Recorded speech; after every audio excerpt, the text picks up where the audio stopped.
On this episode of Team Building Saves the World. How do we create an atmosphere that allows them to feel accomplished in more ways than just earning money? Again, I don't think anyone's trying to be evil and not communicate with each other. It's just And I think Kit actually does such an amazing job with this. forget the meetings. No meetings. I don't even want meetings. Right. Just email me everything. Even if you was trying to send a message, but you didn't press send, and then maybe the next day you go, hey. It's like you're talking right to me, Kit.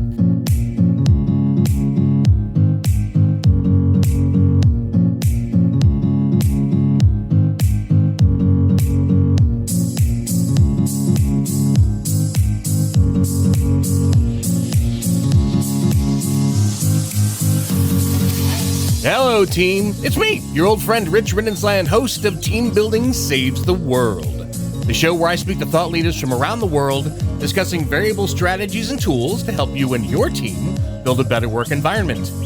And today, we're talking about team communication with the COO of BostonSpeaks, Hayleigh Bailey, and the founder of BostonSpeaks and returning friend of the show, Kit Pang. But first, I have to share some love with my supporters at Team Bonding. If your team is ready to experience teamwork through the power of play, then visit teambonding.com to learn more.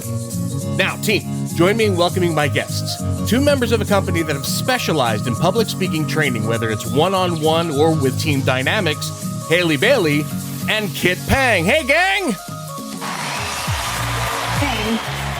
Hayleigh, Rich, thank thanks you for having us. so much. Thank you both so much for coming on. Kit, so good to see you again, especially so soon. How you been? I've been good. I've been good. Last time was such an enjoyable chat. We had to bring Hayleigh on back this time. Well, that's fantastic. Hayleigh, my team out there already knows Kit. I mean, we just had him on, just a short while ago. So let's take this opportunity to get to know you a little bit better. Why don't you start with just telling my team a little bit about yourself, like where you come from and how it was you got into this field? Yeah, absolutely. I came into this field in kind of a roundabout way. I am from Portland, Oregon. Oh, lovely. And I started traveling about 7.5 years ago, and I left my hometown for the first time to fly to India, where I went into my yoga teacher training. And this led me down a path of discovering digital nomadism, getting into the online space, starting as a virtual assistant, working my way up into online business management, team management, operations management. Here I am today, still traveling the world and working behind my computer. I'm currently in Bosnia in the Balkans, Wow. just east of Europe. And here we are. Now I'm working with Kit and as his COO and another client as well. And it's been a fun journey. Fantastic. And being in Bosnia, that's why it's called Team Building Saves the World, not just the United States. Kit, let's get into the topic here. BostonSpeaks. First off, how long has BostonSpeaks been in existence, Kit? We started back in 2016. Right. And we're here today to talk about team communications. Now, when we talk about it, what is it, first off, and what does a good dynamic of it look like? Yeah. I often go to do like the workshops in of course, public speaking with organizations. Right. And one of the things I realize is that most people in teams just sometimes don't have like an honest discussion with each other. As an example, like they tell me things one-on-one, right? Oh, hey, this person is giving me anxiety, or that person should have said this, or that person is like this. That person's communication style annoys me. Oh, I wish that person did this, but they don't tell each other. So I think when it comes to team communication, as you probably know, in work settings is sometimes having a good discussion with each other and just being open. So that would be one way of saying what is team communication. I want to hear Hayleigh's thoughts around this as well. Yeah, please. Yeah, absolutely. When I think of team communication, I think of how do we navigate voicing our needs, boundaries, as well as ambitions as a group, to each other as a group, and how do we Yeah, how do we communicate and navigate the importance of a unified mission, a unified team, in ways that lift everyone up, as well as, I guess, drives the team forward. Like it motivates us and it drives us forward. We feel seen, we feel represented, and we're communicating effectively to achieve a common goal. Okay. Now, that's the way it's supposed to work. What have we been seeing, though? I mean, people come to you for a reason. They come because it's not functioning. So what have we seen with those team dynamics that, besides this one person is causing me problems, what have we seen in malfunctioning? Either one of you. I'm going to use a personal example from us, and I'm going to say more from me. So one thing Kit's calling himself out, Hayleigh. Hold on. Yeah, I'll call myself out. So let's say me and Hayleigh, you know, like we talk all of the time. We have updates. We kind of know what's going on in the organization. So we're doing stuff in marketing in here. We're doing updates all of the time, right? But because we know so well, sometimes I might say I will forget to update people with some of the things that we were talking about. So as an example, we have our director of client services, Paulette. So we do a bunch of ads, right? One time we were shutting off the ads and I did not update Paulette because we were doing this whole other thing. And because she didn't know, she's like, okay, what's happening? I'm not getting as many calls, right? So, you know, the intention is not to not update people because sometimes there are many things going on. There could be miscommunication or communication that's just left out. So a lot of the times I think in communication at work, we do a lot of things on our own and it just maybe takes more time or we just have to update other people. I think that's one of the, again, I don't think anyone's trying to be evil and not communicate with each other. It's just sometimes a not a lack of communication, but it's just, oh, hey, there could be more communication as well. Hayleigh, do you agree or have you seen other things? Yeah, absolutely. I think we can lose each other in communication sometimes when we're not updating each other. I also think that sometimes we rely on people a little bit too much when it comes to communication, and there's a lot of really valuable tools, techniques, frameworks to rely more on systems than people, which would automate or create certain tasks that would instigate this kind of communication to happen. So, you know, there's always going to be human error. There's always going to be a technical error, but when we have both together, we fill in those gaps. So I definitely think that these types of communication can fall through the cracks. Like, who do we let know when our core team here has made these decisions? Now what happens next to make sure that the cascading messages reach the rest of the team? Okay. Hayleigh, I especially want to focus in on you for this one. Talking about BostonSpeaks itself, let's talk about the intercommunications with your own company. I mean, how do you handle, first off, such a wide diversity in the marketplace nowadays? I'm sure on your own teams, you have disparate people from different backgrounds, different cultures, and you're in different sections of the world, only talking via communication methods like Zoom here. How do you keep making sure that everybody keeps up to date with these team dynamics? That's a really good question. A very dynamic question, actually. As I have had a team of 30 women from around the world, 45 clients from around the world, how do you stay on top of that when you are juggling different time zones, different working schedules, especially in this remote work environment? One of the reasons why we see a lot of people transitioning into freelancing and remote work is because they do want to make their own schedule. They don't want to clock in at 8 to 5. And how do Kit and I support that and make that life available for them while also navigating time zones, different schedules, and things like that? So as I was saying previously, I think systems and technical tools are really what you need to rely on as a team. So we use Slack and also a project management tool inside of BostonSpeaks. These tools are integral to making everything work because we have ways of updating each other and communicating through these tools, and we're able to sign in at any time. And we know that we're always going to get a response within 24 hours, but 24 hours could be a different time zone for somebody else than it is for us. But we really heavily rely on these tools to make sure that we're always communicating effectively to the whole team. We keep channels open for everyone to be involved if they want to be involved or not. And just making sure that everyone has access to the right information and the right channels where they can find that information. And Kit, what do you do if tools, fail in that regard? I mean, we've all know now, just recently, there was a huge communications failure with a corporate entity, with a computer entity, that caused massive problems that we're still all trying to recover from. These things don't always function. So what do we do when those issues start to arise? So I'm not sure if you or the listeners right now has the tech malfunction, or maybe even if you was trying to send a message, but you didn't press send, and then maybe the next day you go, hey.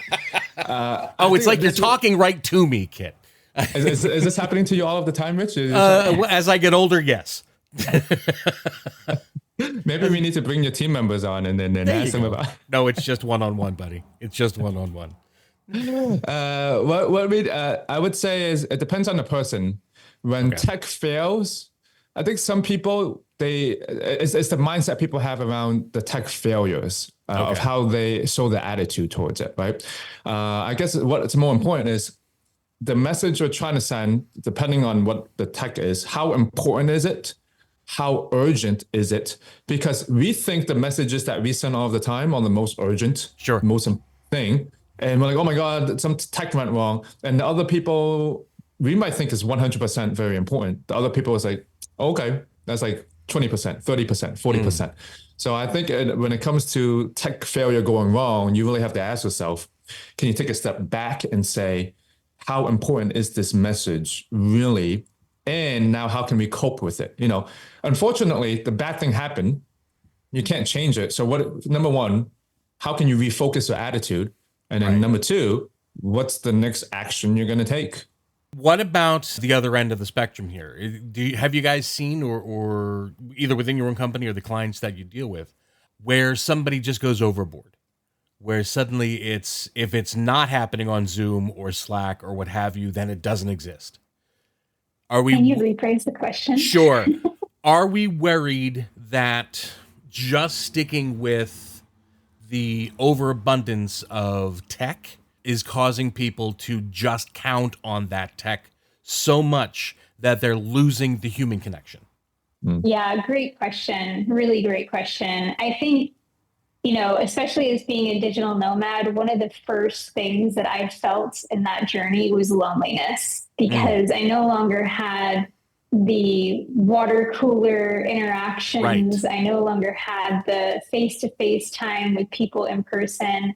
I really was just me and my computer, and I relied heavily, I looked forward to calls on Zoom to connect with my team members, to connect with other people in general, until I found co-working spaces. So, for me, that's my journey, and my story is, how can I continue to connect with entrepreneurs and like-minded people and still feel human connection in an office arena, and also still work online? And that's what's saved me and helped me in my journey so far, is finding co-working spaces, finding little community hubs where as soon as I'm ready to take a break and go get a cup of coffee, I can have a nice conversation with another graphic designer or CEO or something like that, where we might not all be working in the same business, but we all have similar mindsets, similar goals, and working in the online space. So there's still ways to create community outside of just the business, and then bring that into your business as well. But as far as actually bringing that spirit into the company that you're working with, I think this is also really important. And I think Kit actually does such an amazing job with this.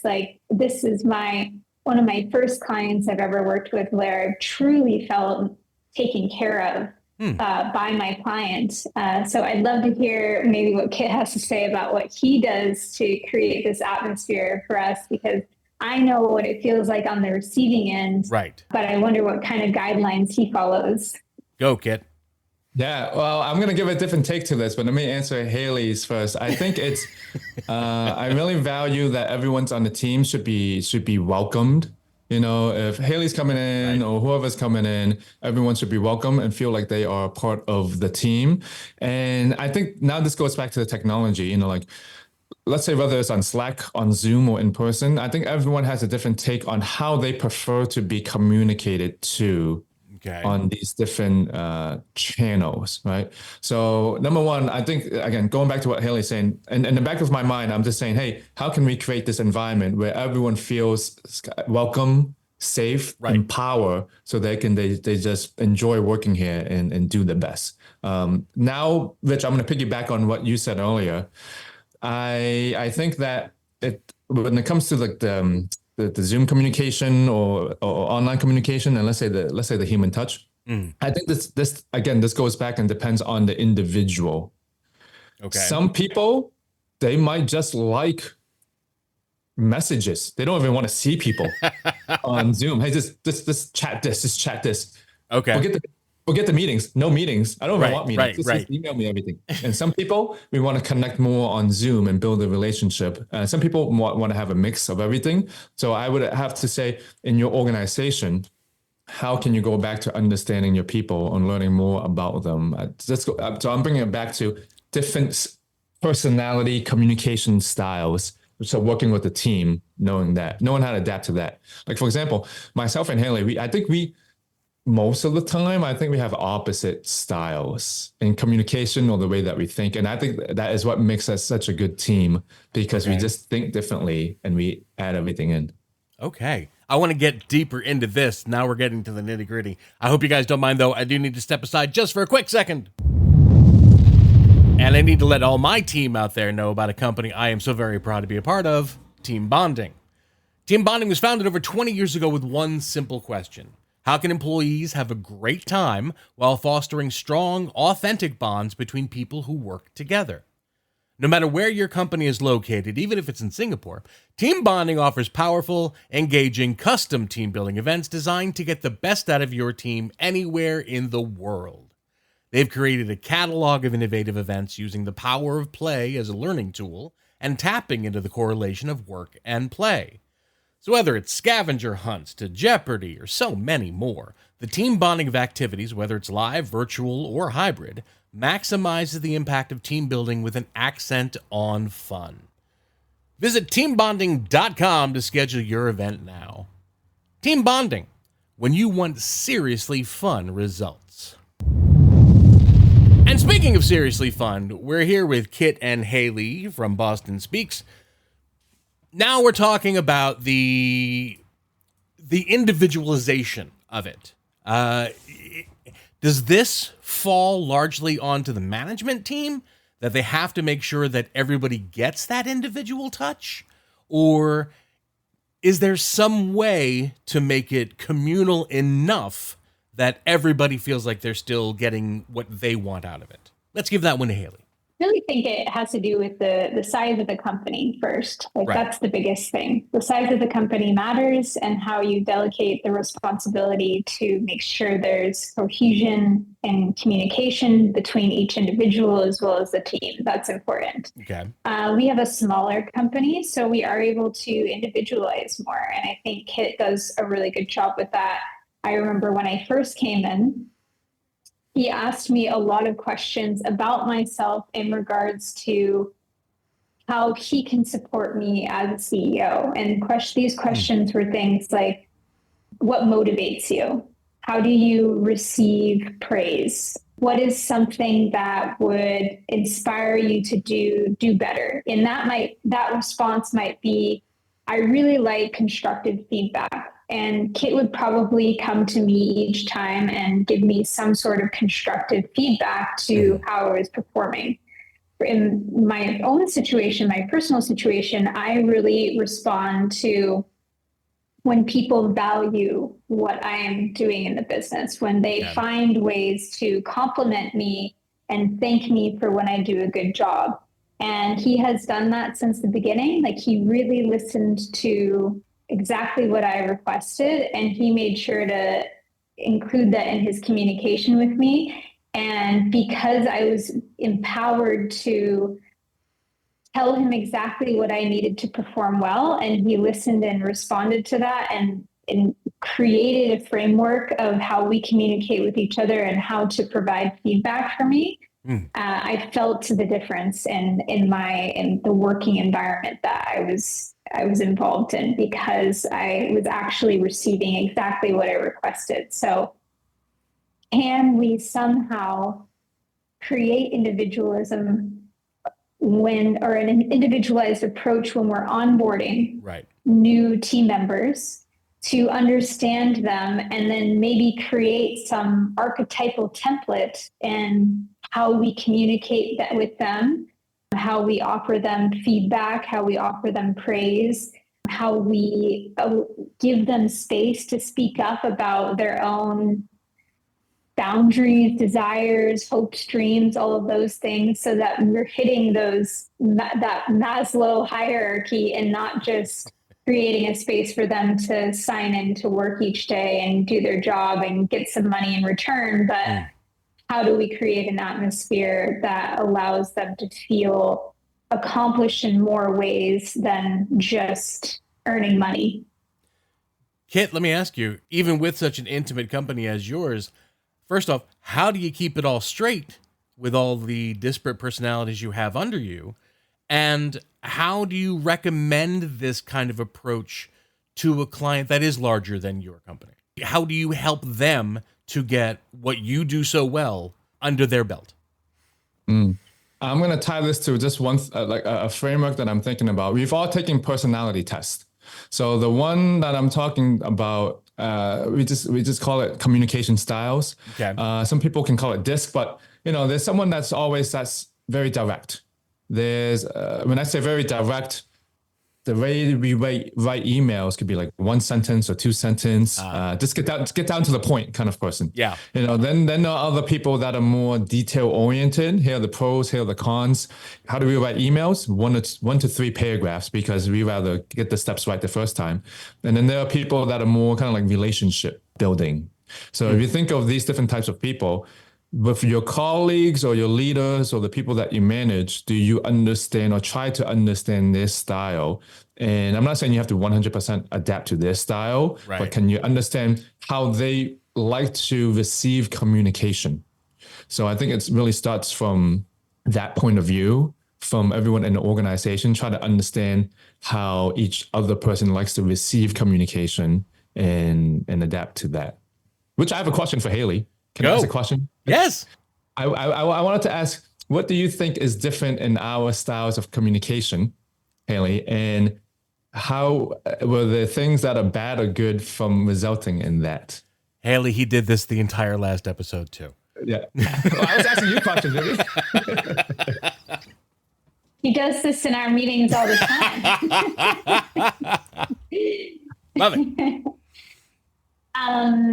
Yeah, I would say that, especially if you think of our roles as well, like I'm a COO, so I'm an operations officer, and Kit is a CEO. And what I actually like to think of as the CEO is actually a CVO. I don't know if you've ever heard this term, but the central visionary officer, chief visionary officer. Gotcha. And so his communication style is always very like forward thinking, very a vision, an idea, and it usually is pretty quick and direct. Sometimes there's some explanation, but it's usually short. It's very much like, here's an idea, quick start, let's get it out there, what can we do?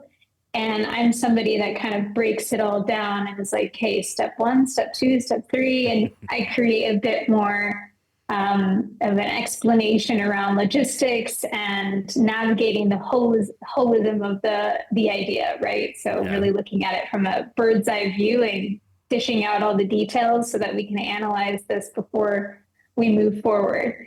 I think sometimes this makes the quick start a little bit slower. Like we definitely move a bit slower through our projects, but we move through them with awareness and with attention to detail of how we're moving our projects forward. So I think it's complementary, and he creates the inspiration, the fuel, the like what's next and what I want to do.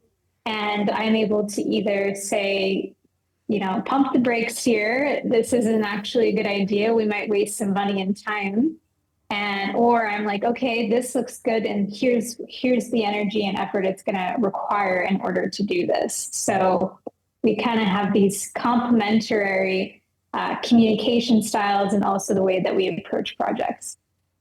And a large part of it has to be the fact that he's willing to listen when you actually say things like, you have this, because I'm sure, Kit, if you're anything like my boss, you get this steamroller effect going that when something excites you, it excites you to go. But then to be told, okay, hold on a second, because you're missing the A, B, and C of it. You're jumping right to F.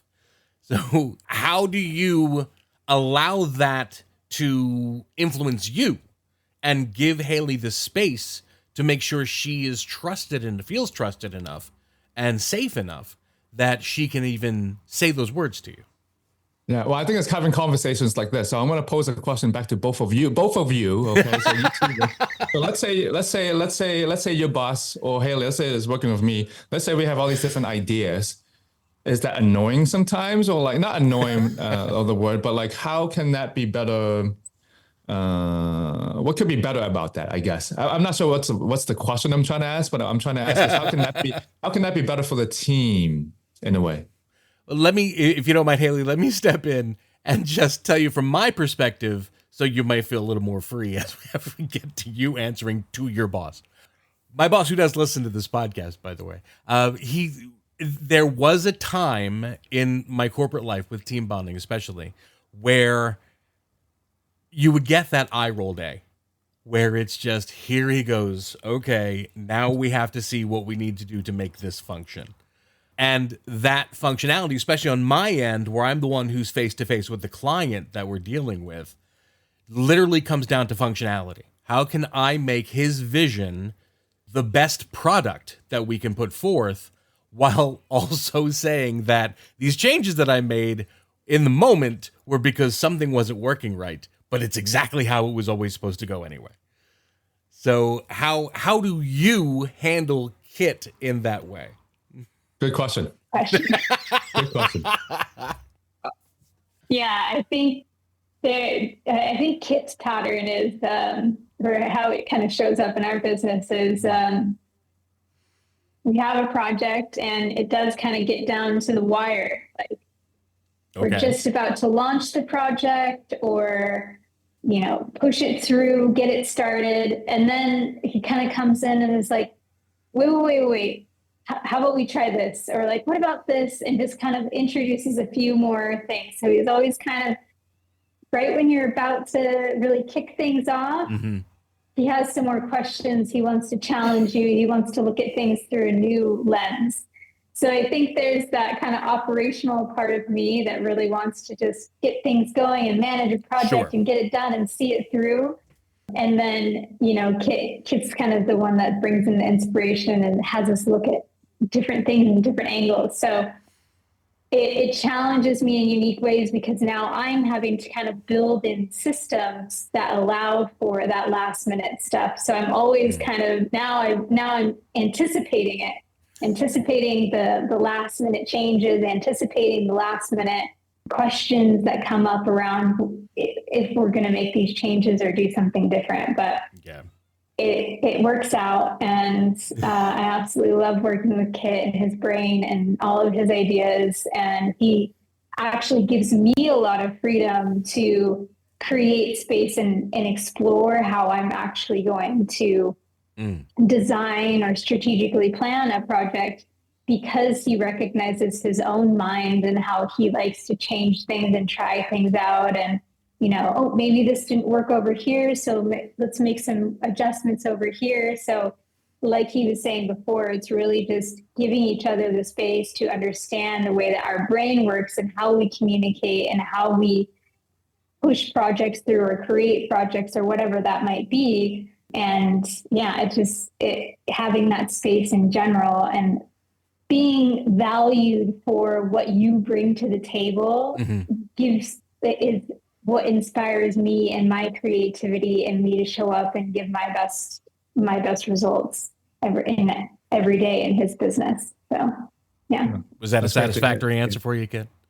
That's great to hear. Well, there's one thing that you said, Rich. You used the word boss, and I want to give you my thoughts on this. Yes. I really don't see, like, I'm Hayleigh's boss in a way, and I think she knows this. Like, I see her more as a partner, right? Good. So, and I truly value that, is because I feel like when we make decisions, she should have a yes in that too. So if our decisions don't match up, like in a way, we don't kind of like move forward in a way. But I truly value Hayleigh's everything that she does as a true partner, and I think that is the mindset that I think people should have more when they in an organization, even though they're not like the top CEO. Right. It's like, how can everyone be a partner and work together with the things that we're trying to do? I think most people, I'll leave it like that. I don't. Yeah. It sounds amazing, gang. I got to be honest with you. It sounds absolutely fantastic. But what do you do when maybe there's, I don't want to say a fly in the ointment, but it's that, I'll tell you a story. Before my team bonding days, back when I was doing, third-party security work for Fortune 500 companies in Boston area, I had my client contact who I dealt with every day for years. And he had to go out on a medical leave. So they asked me if I could step in and handle the things that he handled as a mid-level manager that I was at the time. And I said, sure, absolutely. I thought we worked very well together. We had a, great communication between the two of us. But it turned out he was, how to say this kindly, making certain that his job was secure by not giving all the information that I needed. So what do you do when something that fundamentally negative, that can literally stop the train moving in its tracks? How do you keep it from happening, or what do you do when it's already happened and you need to move past? I would love to answer this question. Okay. You go first, Hayleigh. I got some thoughts. Yeah? Okay. That's a good one, Rich. Thanks. That's a really good one. One of the things that has really surprised me about BostonSpeaks and Kit in general, as a CEO, is he has been one of the most transparent clients I have ever worked with. That's great. When we have our team meetings together, he will literally bring up his QuickBooks. Like, this is what's happening in the back end, He lets us know when it's not so good and when it's really great. And there's just this openness in the entirety of the business where it feels like none of us have secrets. Like, we're truly on a mission together. And again, like, I think when you can cultivate that kind of environment of how do you individualize growth for somebody? What does growth look like for that person? What do they want to see in their future? And how can we create that path for them so that they don't feel hindered by any other team member or position in the business, and that they have this unique path that has been designed for them, and they can see what steps they want to take to get there. So that's one of the things that Kit and I are always working on, is what are these paths for the different roles in our business, and how do we have conversations with the people in those positions or in that role to look at what they want, what they're looking for in their future, so that we can design something that inspires them to continue to work with the team, but also grow as an individual. Nice. Kit? Yeah, I got a piggyback thought and question to that. And kind of like Rich, what you're saying is kind of like, maybe, I'm not sure, like withholding information or not giving all the information if the information maybe is not asked. Okay. Right. So, Hayleigh talked about being transparent, but Hayleigh, aren't there downsides to that transparency as well? What are your thoughts? I think that sometimes there can be downsides in terms of morale potentially. Like if the business isn't doing so good, and there's some concerns or questions, maybe their morale would go down. But I also feels like you're sharing your pain with us in a way. Like oftentimes in businesses, when we try to motivate a team, we're always talking about our wins and what's next. But what about the very human part of us that experiences pain? And if we look at a business entity is going through the roller coaster of entrepreneurship that's in a valley at that moment, and instead of hiding away and putting on a smile and trying to push it through and not sharing with the team what is happening in the background, I think that there's a lot of value in sharing that pain and having everyone kind of be there for you in a sense and be with you and be inspired about the vulnerability of coming in front of your entire team and letting them know, hey, things aren't actually that great this month. Yeah, thanks for that. What about you, Kit? I want to add, I think going back to what you said, Rich, I think both sides needs to take ownership. Okay. On what they can take ownership on. I don't know too much about that situation, right. But one could be, from the upper management, there could be a lot of fear around what is happening, right? If I give more information, then something could happen to them. Right. So that's one part. I think that's the human part.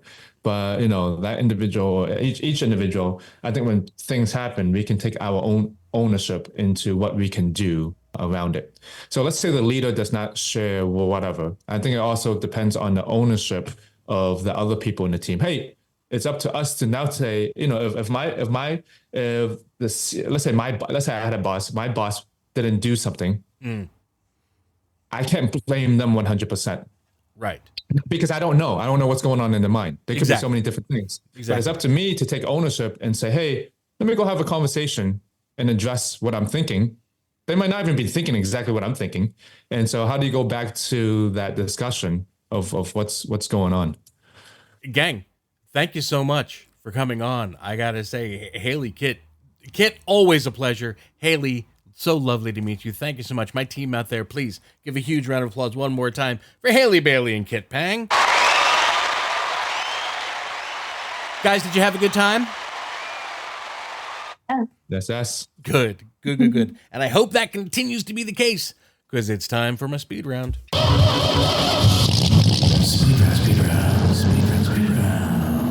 All right, Hayleigh, Kit's done this before with me, so I'm going to explain this quickly for you.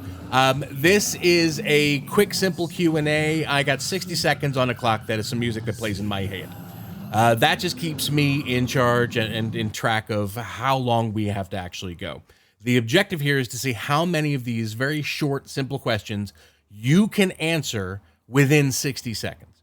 It's just a short little game that we love to play here. The objective is to see if you can get the most. So if you guys are feeling competitive, now I haven't done a team yet this season, but individually, we've gotten to 15 questions. So the way this will work, because it's the pair of you, I'm going to either ask you specifically by name, or I am going to leave it general and open, and the first person to answer, that's who gets the answer for that question. Sound good? Good. All right. Let's go. Let's do it, Hayleigh. Fantastic. Okay, guys, I'm going to start playing some music. As soon as I do, I will ask the first question, and away we go. Hayleigh, what's your full name? Hayleigh Lynn Bailey. Do you have any children? No. Do you have any pets? No. See, that was for anybody. Anybody could answer. Now, Kit, if you could travel anywhere in the world, where would it be? I would stay at home. What trait do you most admire about yourself? I can walk a slack line. There you go. Hayleigh, what are you good at? Communication. For either of you, which fictional character would you love to meet? Whoa.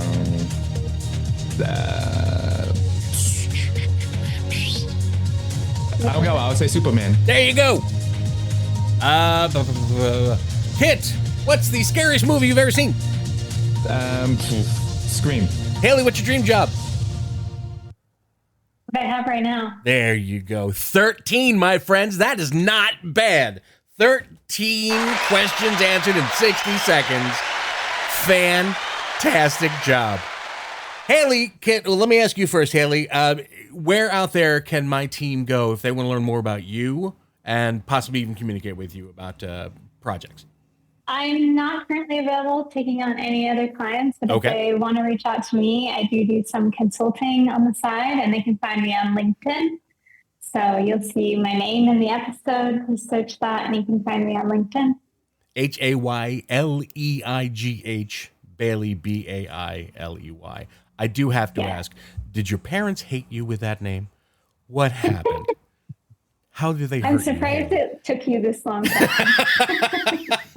It's too long of a story to tell, but I can tell you that they aren't comedians, and it was somewhat of an accident and just had to do with my mom wanting a Hayleigh and ending up with a man she married with the last name Bailey. Nice. Kit, what about you? Where can we reach you? Yeah, you can find out more about us at BostonSpeaks.com. If your team wants to work on the speaking, the communication, then you'll be in the right place. All right, my friends. Thank you so very much. Kit, always a pleasure. Hayleigh, thank you. We'd love to talk to you again sometime in the future. But as for now, my team out there, that's it. We're wrapping up yet another episode of Team Building Saves the World. If you've enjoyed this episode, whether you're new to the podcast or an old fan of the show, please share it with everyone that you know, whether they're a coworker, a friend, a family member, if they're in the States or across the world.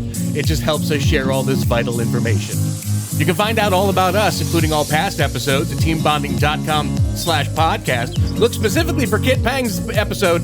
It's fantastic if you haven't already heard it.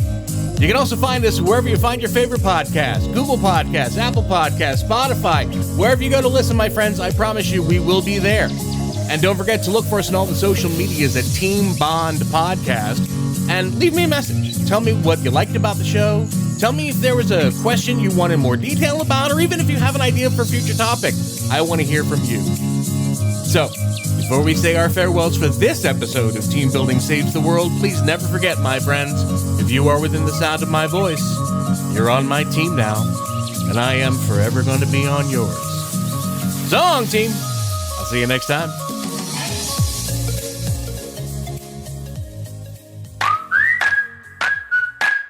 It's been said that you learn more about a person in an hour of play than in a year of conversation. So why not put your coworkers to play with the help of the team at Team Bonding? Team Bonding was founded over 20 years ago with one simple question. How can employees have a great time while fostering strong, authentic bonds between people who work together? Their catalog of innovative events includes scavenger hunts, Jeopardy, and much more. Each activity, whether live, virtual, or hybrid, maximizes the impact of team building with an accent on fun. Visit teambonding.com to schedule your event now. Team Bonding, when you want seriously fun results.